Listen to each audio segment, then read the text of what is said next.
Oh, welcome everyone to Chapter 5, Accounting for Retail Businesses. So far this course, we've gone over service businesses and the transactions that they have, and our revenue has been fees earned. Our expenses have been things like salaries expense, rent expense, and the product has been the service that's provided.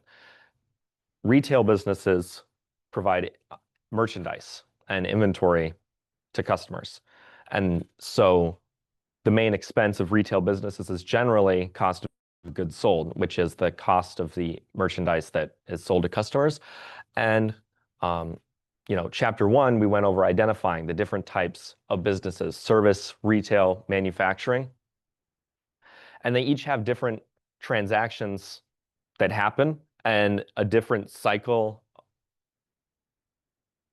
for recording those transactions, and different accounts. And so we're going to go in depth on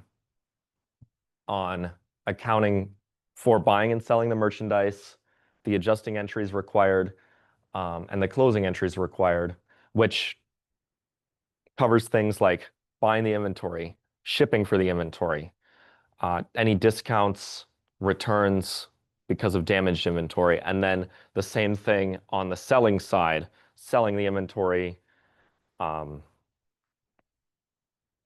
customer returns, coupons, credit card fees, and things like that. And in this chapter, right, so Chapter 5, we're going to go over the whole sales process: buying the inventory, selling the inventory, and the cost of the inventory will be given. In Chapter 6, we're going to go over assigning cost to inventory, which is stuff like, if you've heard of first in, first out, or last in, first out inventory costing methods, that's going to be in Chapter 6, which will be 2 weeks from now, is when we'll go over that. But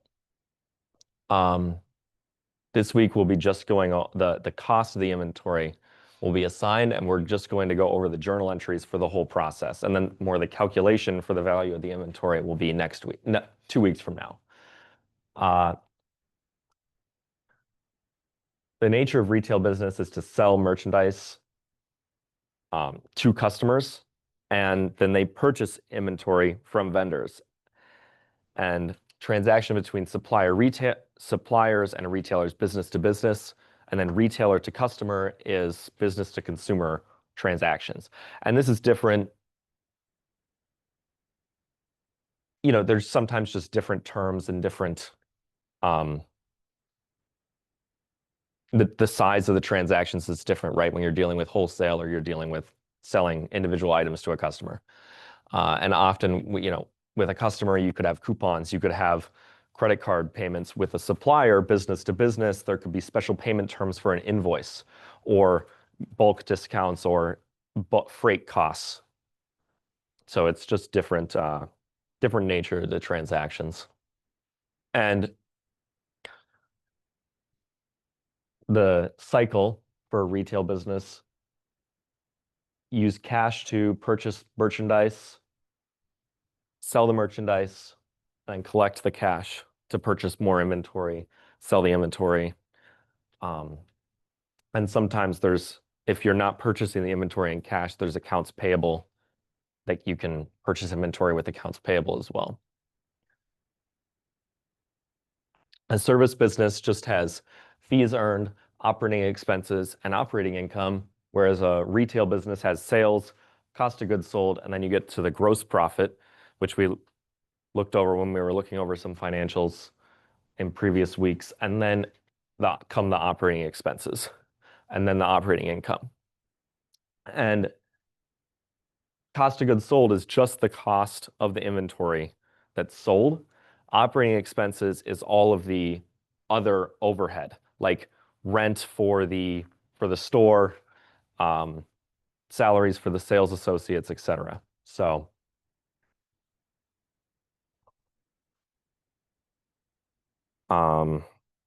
and then also cost for the accounting and all of the other operating expenses that aren't actual cost of the inventory that was sold. And it's important for investors to know separately the cost of goods sold. If you ever watch Shark Tank, And they say, okay, what's your margin? What do you buy it for? What do you sell it for? That's the gross profit. And then the operating expenses is all the other stuff. But generally, right, like investors want to know the margin of the products being sold. And it's really useful for comparing retail businesses and how profitable their products are.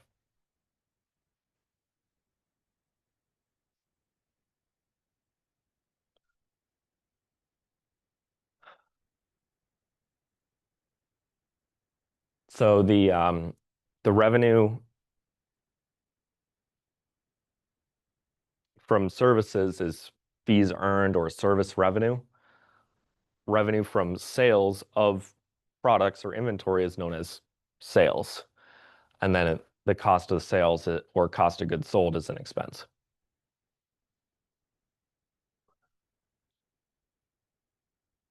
And the difference between the sales and the cost of goods sold is gross profit. Um, and then the merchandise that's left on hand is called inventory.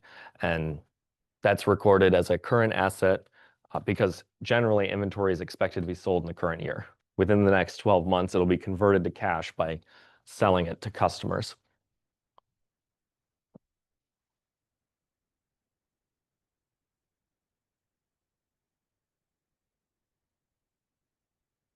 And then after gross profit, as we saw in the income statement, you subtract operating income or operating expenses to arrive at operating income. And then there are also non-operating expenses, for example, interest expense, income tax expense, that then you would arrive at net income after that. But those are non-operating expenses because they're not for the operations of the business, so to speak. During the year, merchandise is sold for 23 million and the cost of goods sold is 13 million. So the gross profit you would subtract, you would take 23 million minus the 13 million and you get the amount of the gross profit, which is 10,656,000. The percentage for the gross profit percentage, also known as the gross margin, you would take the 10 million and divide it by 23 million to get 45% gross profit, or the gross profit margin or percentage. And when there is a gross profit, will the income statement always report an operating income? No. Even if a business is selling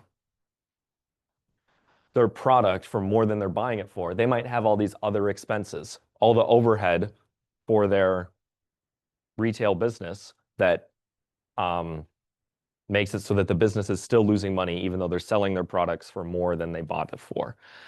Um, and also, gross profit can be negative as well. It is possible. And one of the few examples I've seen of this was actually Uber in its early days was selling rides for less than it was actually paying the drivers for. A lot of times that can get into monopolistic anti-competitive practices and is really not a good thing and not a good business idea whatsoever to sell inventory for less than you're buying it for, but it is possible. It it is mathematically possible, and if that's what the business is doing, the accounting has to reflect that, right? So for a recent year, Best Buy reported sales of 51 million, gross profit was 11 million. What was the cost of goods sold? So we take the 51 million minus the 11 million, or the 11 billion, and we get 40,121 million for our cost of goods sold. This is the chart of accounts for a retail business. As you can see, we've got new accounts like delivery expense, estimated returns inventory, cost of goods sold, uh, inventory, and sales. as well as maybe some others in here like store equipment, but equipment isn't unique to a retail business, but the type of equipment is. So the accounts always are made to suit the needs of the business, and retail businesses have additional accounts that we'll go over the journal entries for this week, which is how to record, for buying and selling inventory.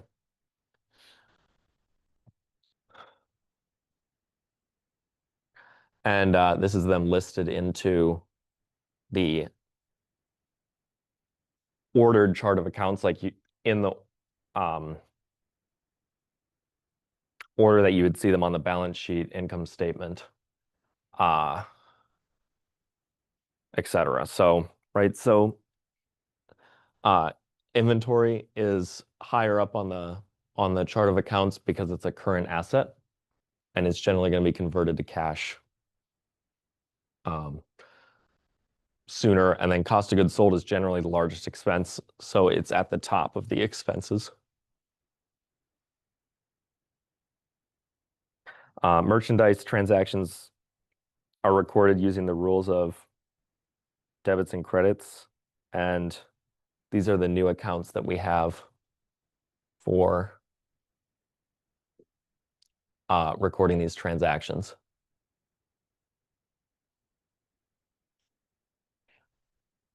And a large number of individual accounts with a common characteristics can have a subsidiary ledger. And then the primary ledger contains all the accounts and is a general ledger, and each subsidiary ledger has a summarizing account called a controlling account. So essentially what this is saying is inventory and estimated returns inventory are both inventory accounts. And they want to show in the chart of accounts and in the reports when you're like downloading a trial balance report from QuickBooks or SAP or whatever you're using for your accounting software, there's going to be inventory, estimated returns inventory, and all the accounts in that. But you can also just pull a report that shows all your inventory transactions at the same time. And it just summarizes it up into something that you can see all the activity at one time, and then you can see the total inventory balance without adding it up individually. And this is also true with, there'll be different types of inventory accounts. If you have different product lines, different stores, right? You can keep track of it all separately, and then you'll have you can consolidate it up into a common account. And it also is useful for accounts receivable to list out the amounts that you owe to each individual vendor, and then the amounts that you are owed by each individual customer. And that's for the benefit of the accounts receivable and accounts payable staff, so that the business can keep track of and contact all the businesses. And then the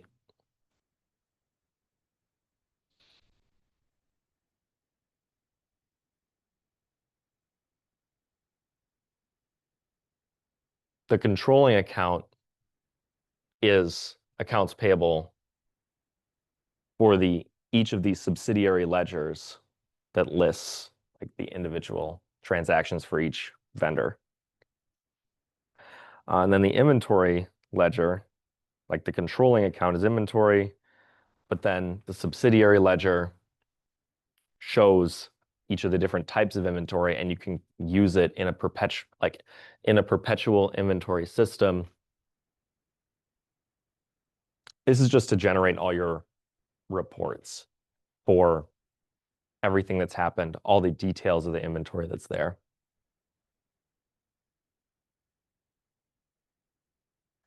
And now there are two systems for recording the inventory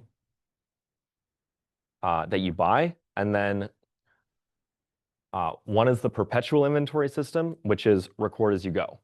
The other is periodic inventory system, and then that is recording all the activity throughout the period, and then implying what's going on at the end.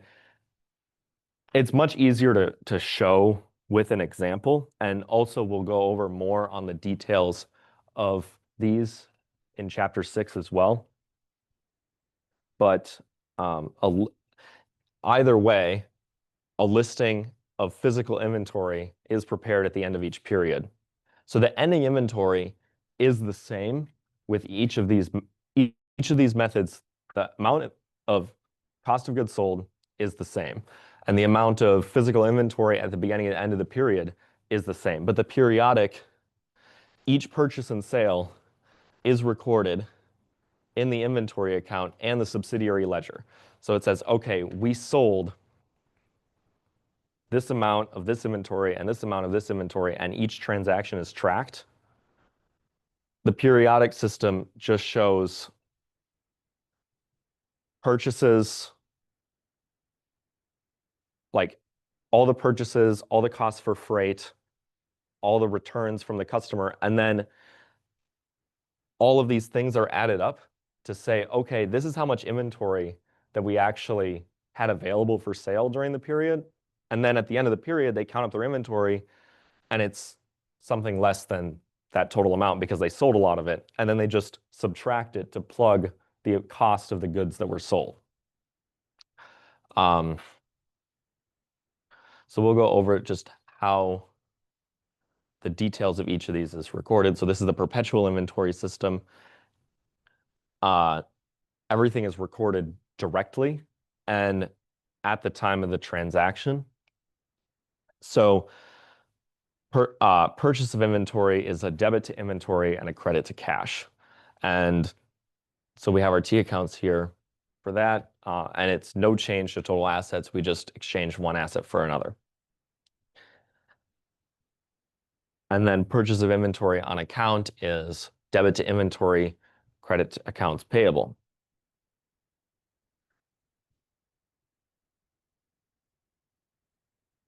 And the terms of purchase on the account are called the credit terms, and it indicates,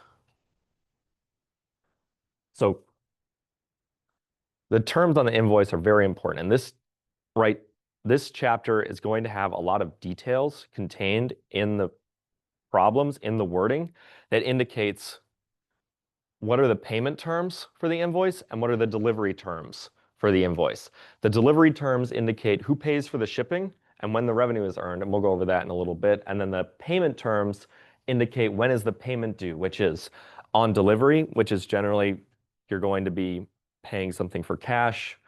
So if payment is required on delivery, the terms are cash or net cash. If it's due during a credit period, it'll say on the invoice it's due within 30 days. And then it'll also sometimes specify you get a discount if you pay within a certain number of days. And we'll go over more of it. So on this invoice, the terms is 210, 2-10, and 30. And it's pretty small. I don't know if you guys can see in the back there, but this is a very important, unique to accounting thing to understand. 210 and 30 means that if you pay within 10 days, you get a 2% discount. And if you pay within, otherwise, it's due within 30 days. That's what this means. And so the 2 is the 2% discount, and the 10 is the amount of days. And then the N means that it's just due and you don't get a discount after 30 days. So this is a $3,000 invoice, 2% of which would be $60. So you get a $60 discount on this invoice if you pay within 10 days.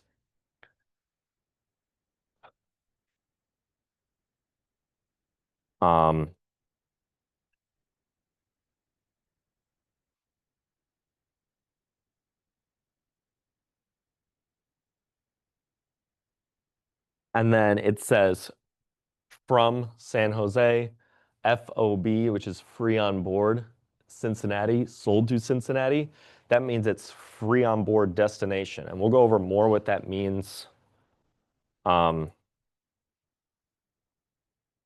in a little bit later in the slides here. But essentially, free on board destination means that that's where the free on board location is. That's where the ownership transfers, and that's where when the inventory gets to that location, that's when the sale is made, and that's when the purchase is made, and that's when the journal entries for both companies happen.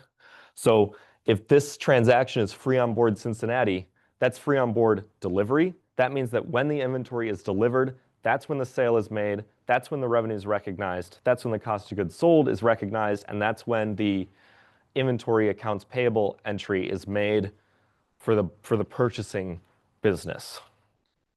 So we'll go over this in detail with examples throughout the lectures today and Thursday, but there's a lot of terms, and that's the key to this chapter is the terms.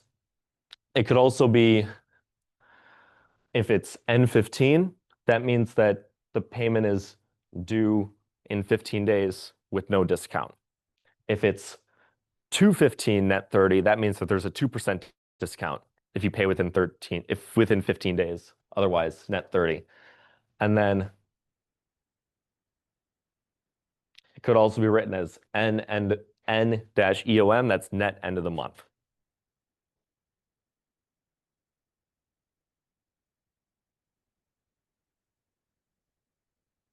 So if the start date of all this is the date on the invoice, known as the invoice date. So if we go back to our invoice, even though the order date was January 3rd, the invoice date is January 5th. That's when the timer starts.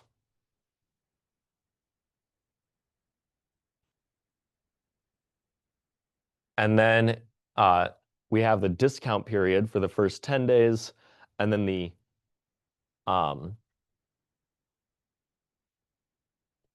credit period is the entire period that is allowed.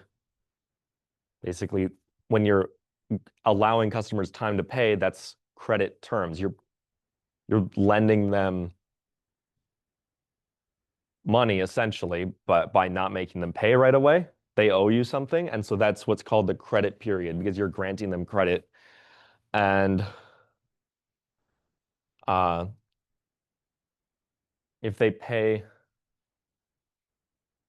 within the discount period, they're going to pay $2,940 outside the discount period, $3,000 with the final due date of February 4th. Could they pay it late? Yes, but then they're probably not going to get credit terms. Like if a business is consistently paying late, they're just going to make them pay in cash for the inventory. That's all part of accounts receivable management, and that's why businesses have accounts receivable subledgers to look at every single customer, because it's important to know if a customer is not creditworthy, not paying on time, or if they pay really early all the time, right? So that's all just important operation management items for accounts receivable.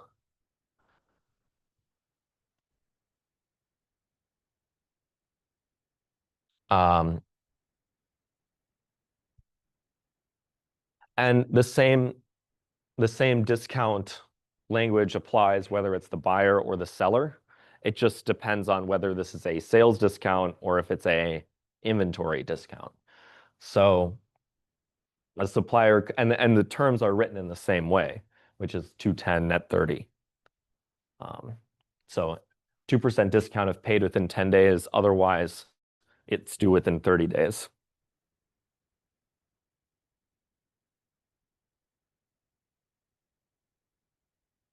And purchases are taken so sales discounts reduce sales. Purchase discounts reduce the inventory balance, which when it's sold reduces cost of goods sold, because they're reducing. But getting a discount is not income. It's a reduction in the asset because assets are recorded on the basis of historical cost. So if we get a discount, we pay less for inventory and we go back and correct and say we paid so that, and we'll go over the journal entry soon, but the initial journal entry would be a debit to inventory, a credit to accounts payable. Then when the inventory is paid, we would debit the accounts payable for the full amount, credit the cash that was paid, but we only paid $2,940. So the additional credit that is reducing our accounts payable is inventory because the inventory cost was less than initially had recorded. So after purchasing and then paying for the inventory, the balance of the inventory on the books would be $2,940 because that's the amount that the business actually paid for it. But until the time, it's recorded at $3,000 because they haven't paid the discount yet, essentially.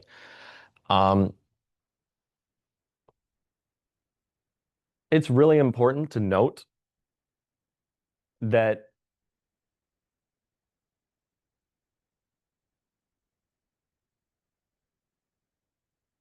they're getting quite the discount on this. So if at an annual interest rate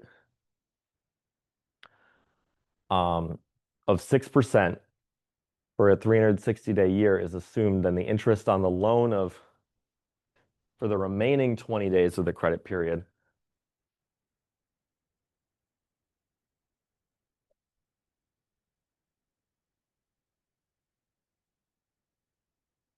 so this is if we're assuming that they're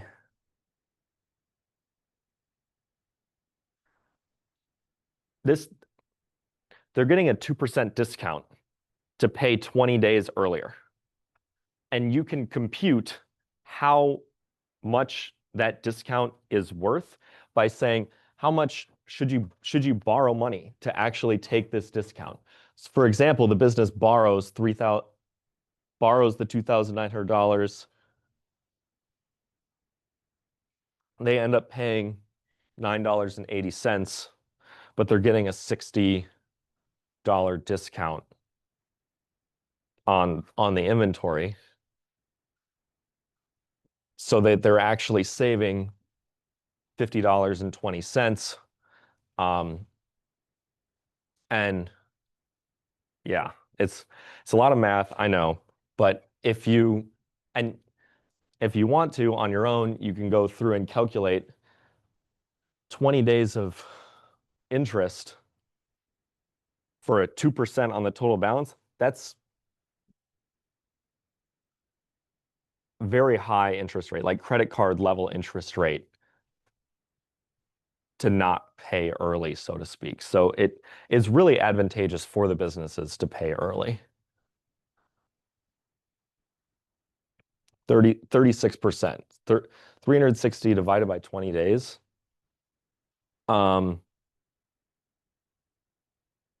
Equals 2% times 18, which is 36%. So it's very advantageous for businesses to pay early.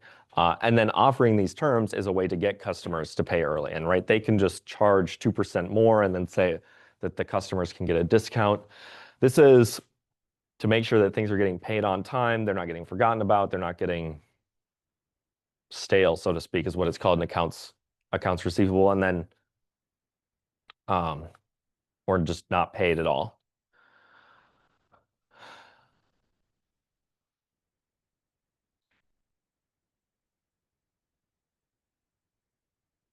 As we talked about before, when the inventory is purchased, it's a debit to inventory, credit to accounts payable.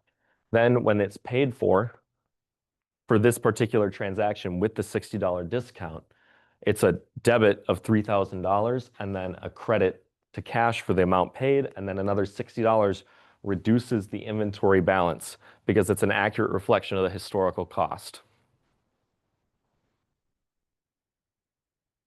So I know that that was a lot. Does anybody have any questions about this process up front? Great. Um, if they did not pay within the discount period, then the cash would be the same as the accounts receivable in the journal entry.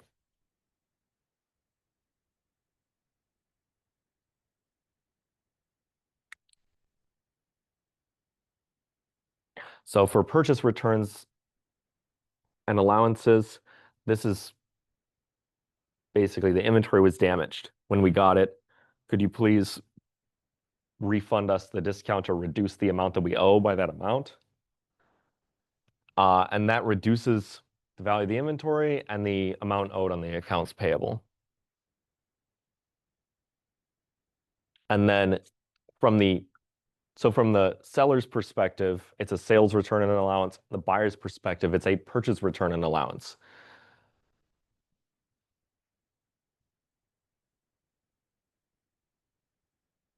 And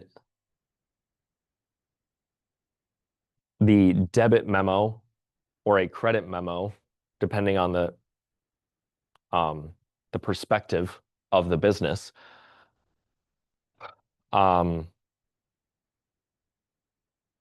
is basically the documentation and the evidence that this transaction happened. That's like the receipt for the return for a business to business sale. And the buyer can use the debit memo as the basis for recording the return or the allowance. So from a buyer's perspective, it's a debit memo. The seller's perspective, it's a credit memo. For example, debit memo, we debited your account as follows.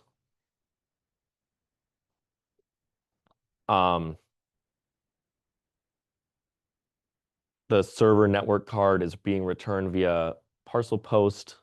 So they're reducing it $90 an item for $900, with 10 as the amount of the items. And this is going to be recorded as a reduction in accounts payable and a reduction in inventory because they return the inventory or the inventory was damaged. Either way, it reduces the historical cost and also the value of the inventory that the business has. So we need to reduce our inventory, reduce our accounts payable. And right,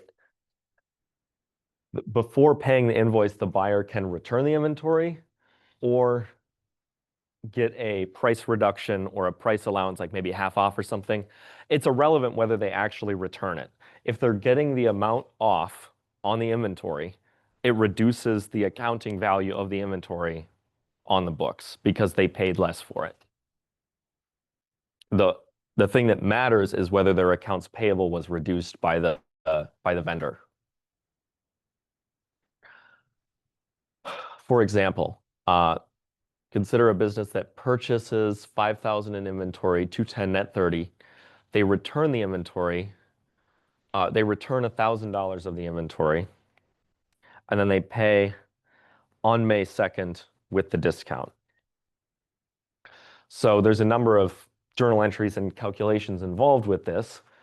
First, debit the inventory, credit accounts payable, then credit accounts payable, debit accounts payable. So reducing the accounts payable, reducing the inventory. That's the return. So there's the initial purchase, the return, and then the payment. We take 2% off of the actual remaining balance of the accounts payable. That's a common trip up. So we only use the $4,000 as the basis for the discount, and then $80 is our discount, and then $3,920, that's the cash that's paid.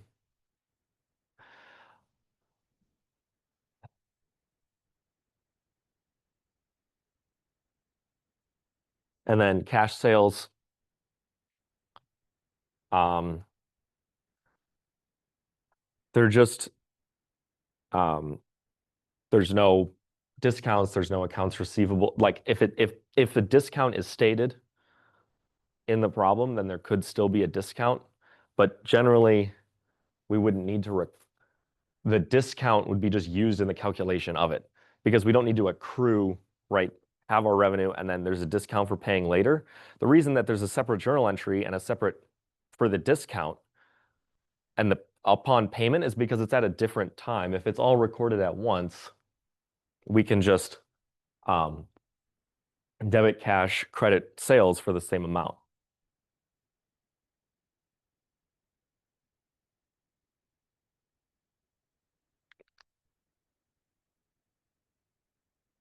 And in each of our, and it met a few of the problems in the homework and the quiz. We're recording the transactions from the perspective of both the buyer and the seller. So there's a list of transactions and between business to business sales, and we record both sides. So when selling the inventory, sold the merchandise for 1,800, and then we have to record our expenses and our revenues in the same period under the matching principle. So the cost of goods sold, which is given to us in this problem as 1,200, we have to debit our cost of goods sold, which is our expense, and then credit to inventory because it reduces our on-hand inventory. And once again, this is in the perpetual method because this is recording as we go. In the periodic method, we only record the cash sales in the periodic method. And then at the end of the month, we count up all of our inventory, and the amount of inventory less than what we should have as inventory, so to speak, then that is recorded as cost of goods sold as an adjusting entry to reduce the.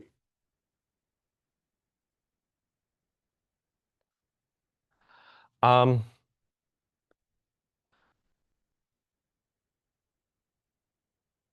I yes, I think so. I I have yet to make the homework video for this week.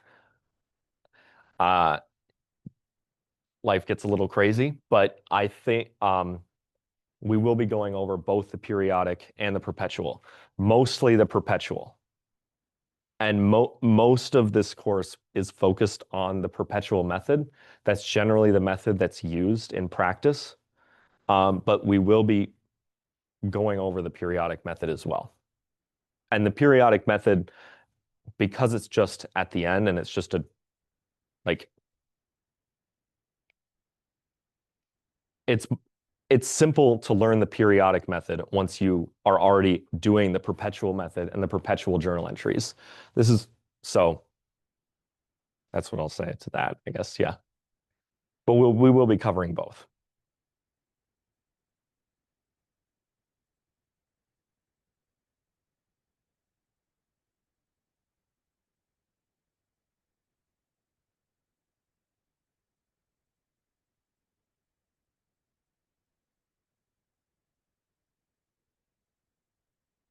So selling business to consumer, oftentimes customers are paying with debit cards and credit cards. With a debit card, the cash is taken directly out of the customer's bank account and then just goes to the retailer's bank account. With a credit transactions, the credit goes initially to Visa or MasterCard as a clearinghouse and then gets paid later as a lump sum to the business. So generally, debit card sales are recorded as cash sales, and then credit card sales, I don't know why I would assume they would still be recorded as cash sales, but if the problem states, right, you could record it as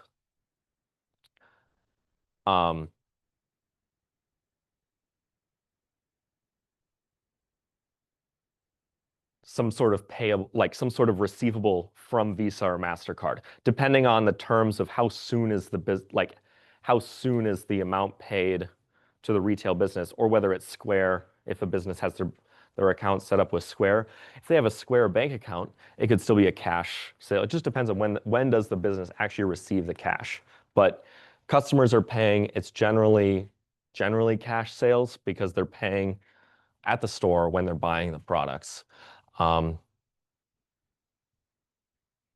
However, there's often fees associated with credit cards. For example, a 2% fee that's charged to the business um, to use a payment exchange network.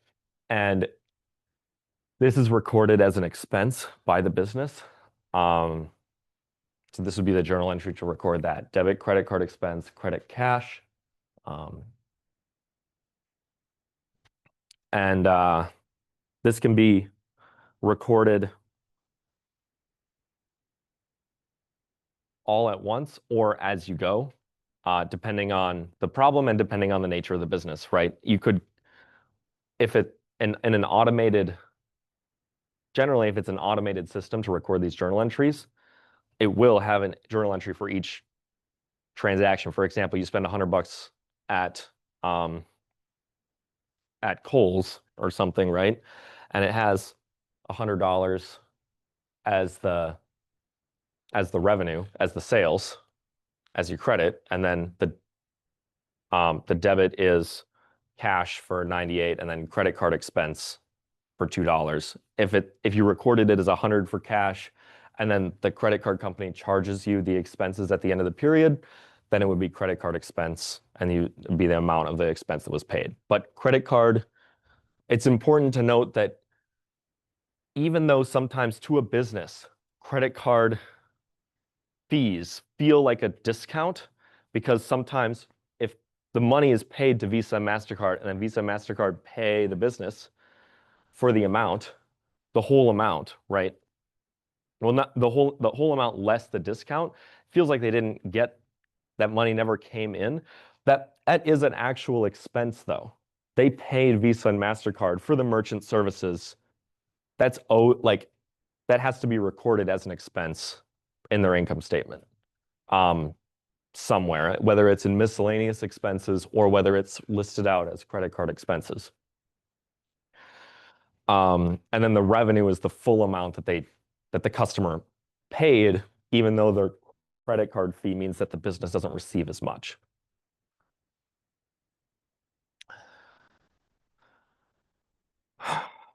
Um, and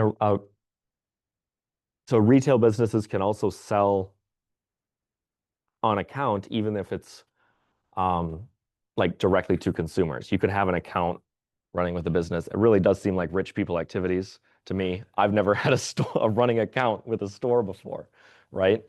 Um, However, it's possible, and the terms can be written out in the same amount. For example, Net Solutions sold merchandise on account of digital technologies for 8 terms net 30. Since there's no discount term before the N30, you can just assume that there's no discount allowed. It's just due within 30 days. And this would be the journal entry for that. A debit to accounts receivable, a credit to sales, and then a debit to cost of goods sold, and a credit to inventory.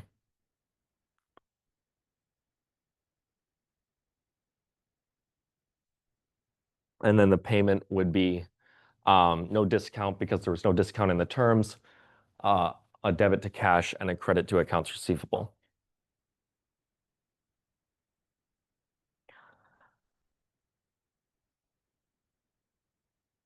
Now we're going to go over sales promotions, discounts, and um, incentives. And a coupon provides a customer a discount when purchasing a product, and a rebate is the refund after the product is purchased. And this is important for um, just the timing of when this is all recorded.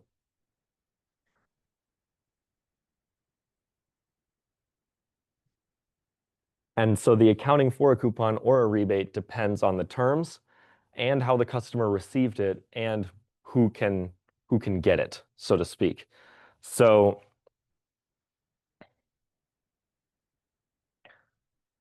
a coupon doesn't have a value until the customer purchases the item. So there's no liability for coupons when they're issued. However, a rebate, uh,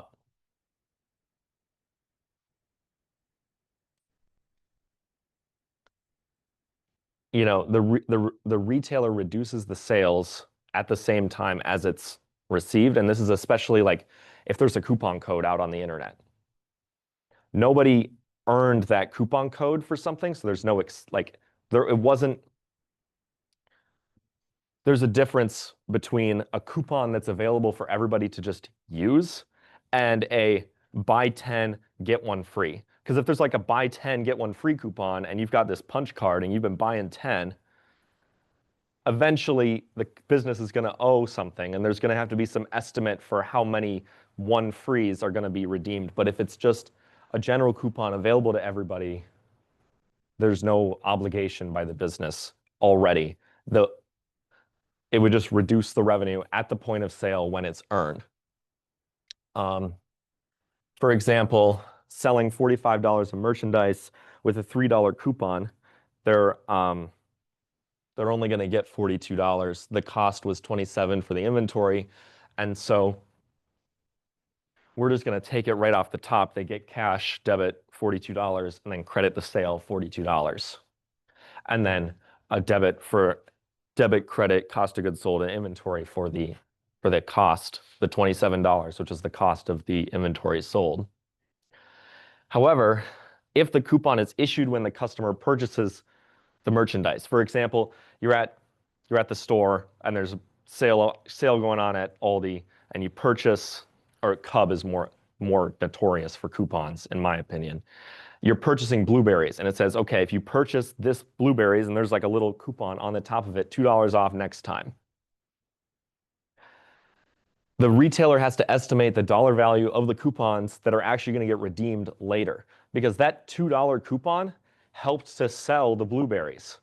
So that's an expense or a reduction of the sale price when it's purchased. And so there's a future obligation involved with selling those blueberries. For example, there's a coupon at the bottom of the receipt for $3 off the next purchase over 20, and they only get this coupon if they have the receipt from last time. They can be redeemed June through August 31st, and they sold merchandise for $40 million, which had $6 million in total sales receipts. However, they estimate, and this is really important you have to estimate, they don't have the full liability of the $6 million. They have to estimate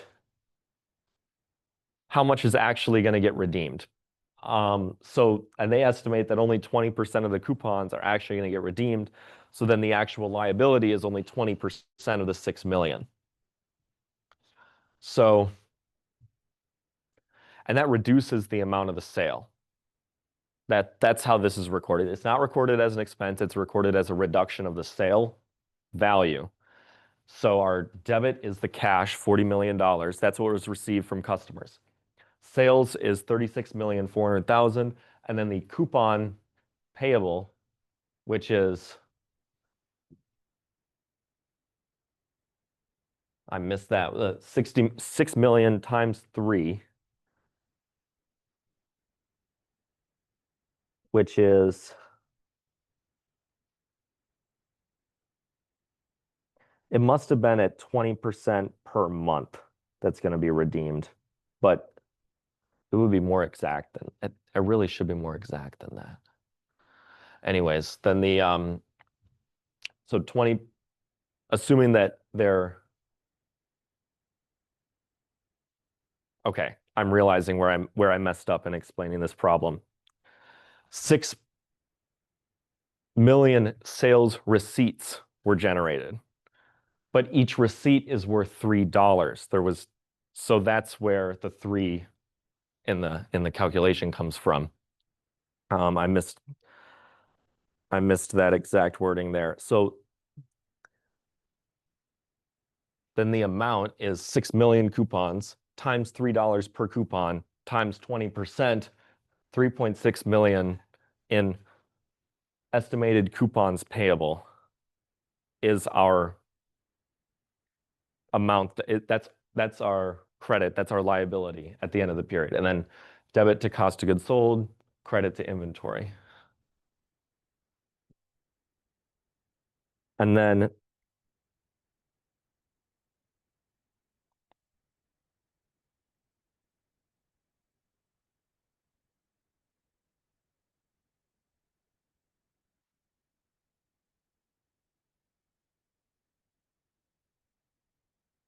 we're estimating that a total of 1.2 million coupons will be redeemed, but then each coupon's worth $3.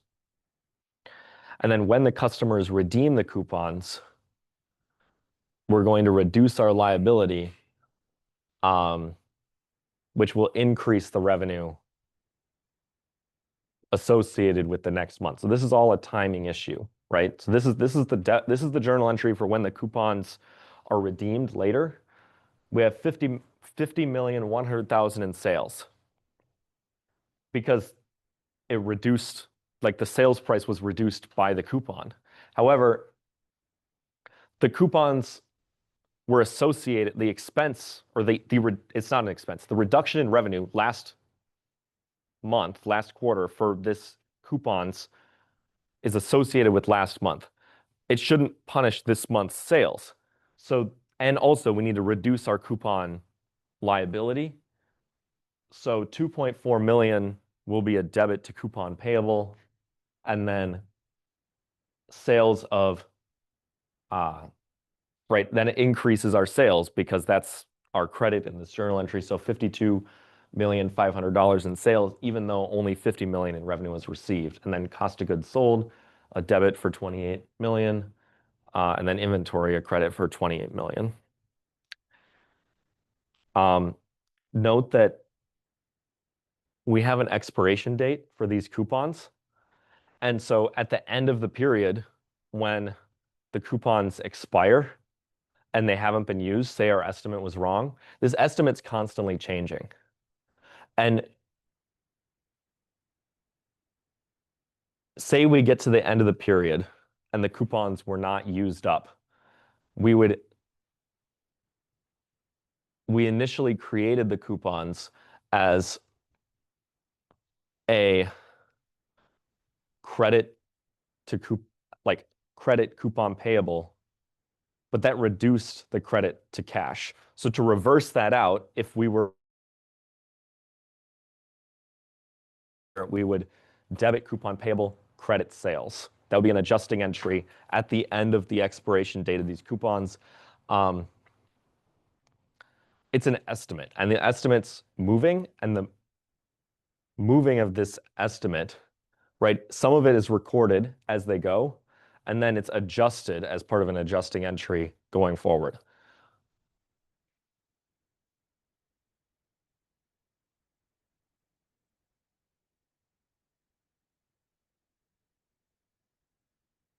So,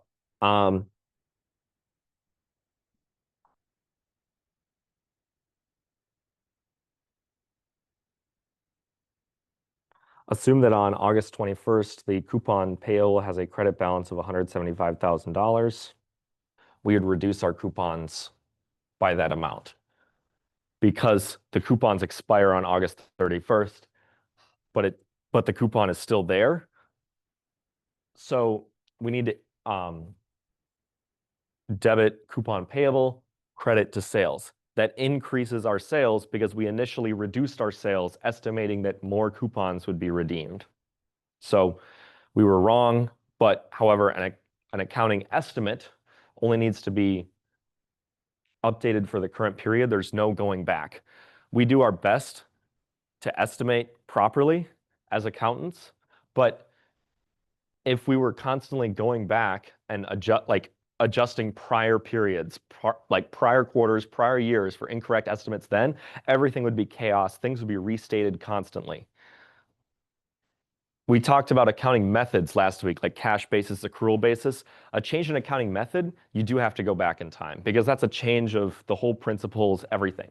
Just a change of accounting estimates, just say, oh, the principles are the same. It's that we want to record the coupons when they were sort of earned by the customers. We were just wrong on the estimate. We record that in the current period. So we increase our sales to make our balance sheet accurate, accurately reflecting our coupons payable. And then, of course, we have to increase our sales because we reduced our sales in the last period because of this.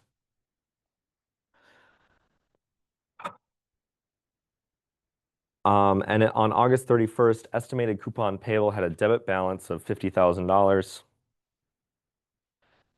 If it's a liability has a debit balance, that's not natural. That means that customers redeemed more coupons than we thought.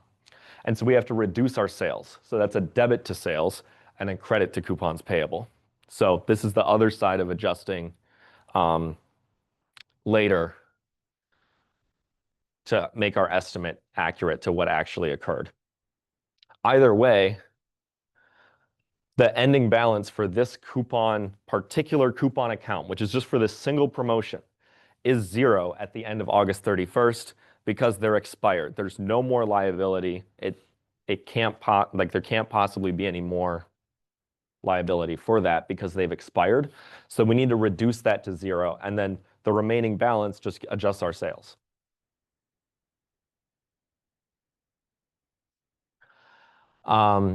Rebates is similar to that of coupons. If you've ever been to Menards, you're familiar with their mail-in rebate program. It's powerful. It's really powerful because, it adds up. However, instant rebates, that's something more like Costco. Sometimes you have the instant rebate. It's listed under on the price. That's just a discount at the point of sale. So that's really easy to account for because there's no liability incurred in the future. Mail-in rebates. Menards has to estimate the value of the rebates that are actually going to be mailed in.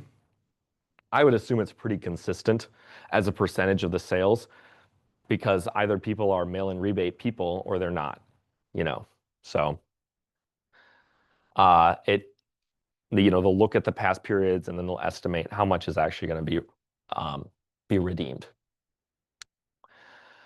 And then returns. If a buyer's already paid for the merchandise, then they have to issue a cash refund, which would be a credit to cash, debit to sales, and then the inventory we'd take back as returned inventory, and then reduce our cost of goods sold.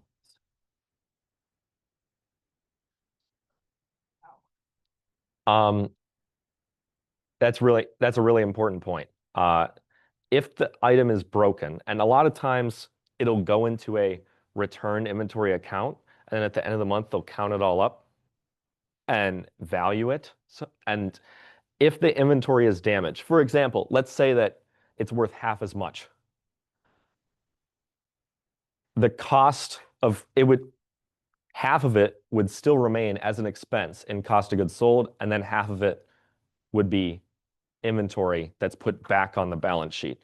The balance sheet at the end of the period, it has to say what was the inventory. It has to accurately reflect what the inventory is worth. And so if the inventory is impaired in some way, that's the accounting term for it, it can't stay like that, and the expense is cost of goods sold.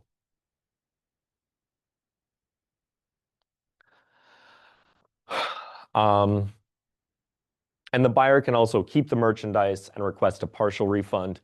Then the journal entry adjusted would only be sales because they're not receiving any inventory back. But we had two journal entries in a retail revenue transaction, one for revenue, one for cost of goods sold. A return reverses this, less any damage to the inventory or reduction in value of the inventory.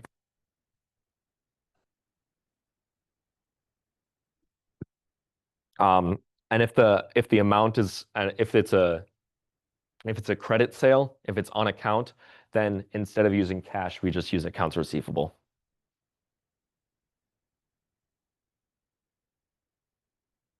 Um,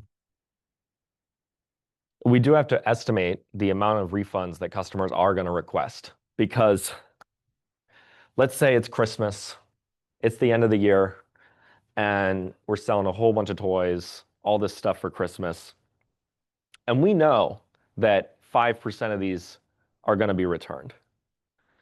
That 5% cannot be recorded as revenue in the current year because we know that it's going to get returned. Like that's not income that we earned. We know we're going to have to pay out this money in January to all the angry children that don't want this toy because mom didn't get them the right toy, right? So we have to estimate that. Um, and there's a number of journal entries involved. So for example, Net Solutions estimates that they're going to have to grant returns or allowances or discounts of $7,000. And they estimate 5,500 of merchandise will be returned, record the journal entries. So this would be we'd have to reduce our sales because it means it's a sale that didn't happen in this period of $7,000. And then estimated customer refunds payable would be our liability associated with this. But due to the matching principle, we also have to record this inventory as ours still.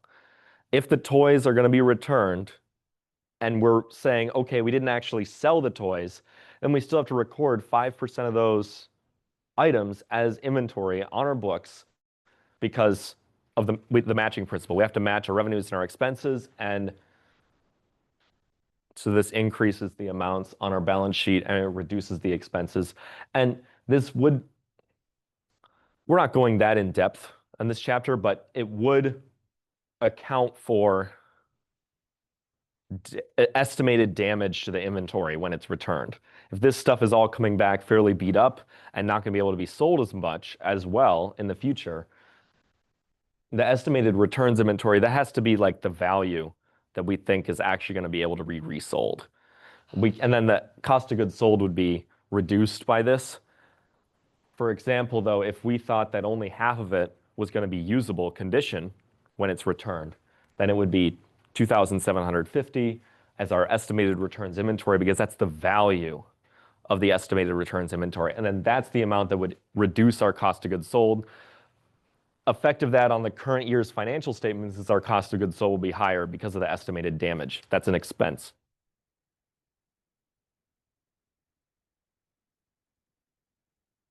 Assume that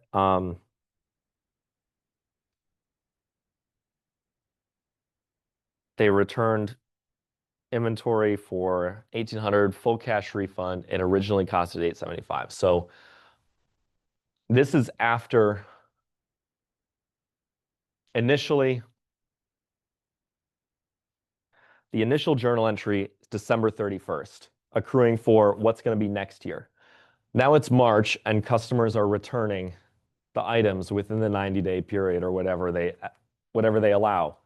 This is now it's March and they're returning for cash this item, $1,800.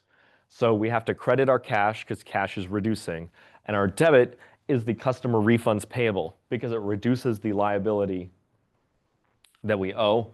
And then we're going to debit our inventory, which reflects the actual inventory on hand, and then credit our estimated returns inventory, which is this essentially, like it's not inventory that we actually have, but it's an estimate that we do have on our balance sheet, but we just don't have it physically. It goes from estimated to real when we receive it from the customer. So we have to reduce our estimated inventory, which reduces the asset. A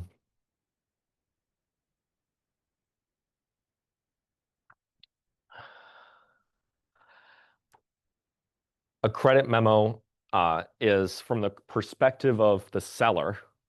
They issue a credit memo for an allowance for merchandise damaged in shipment. They're saying, okay, we messed up. We'll reduce the cost by $900 because, and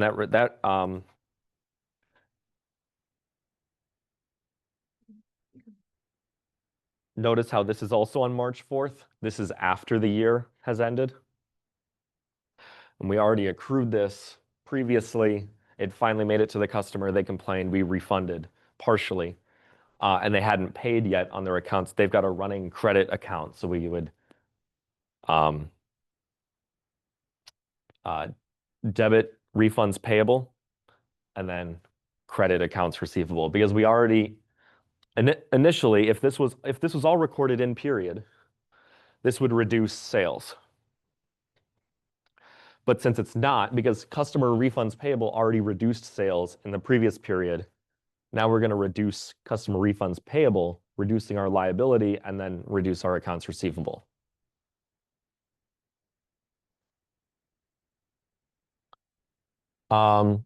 Just a summary of the journal entries.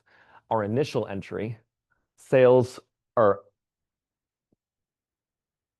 our initial entry isn't on this slide, but it would be debit accounts receivable or cash, credit revenue, debit cost of goods sold, credit inventory. At the end of the period,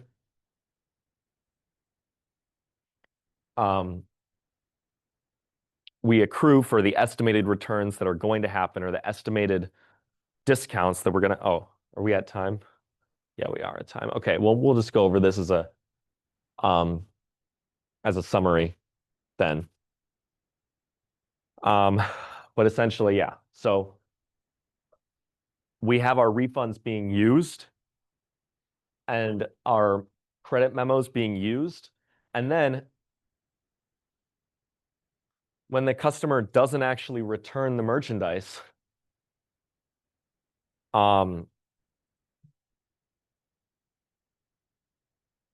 we don't record the inventory balance, right? So if the customer returns the inventory, we have to add the inventory back to our books.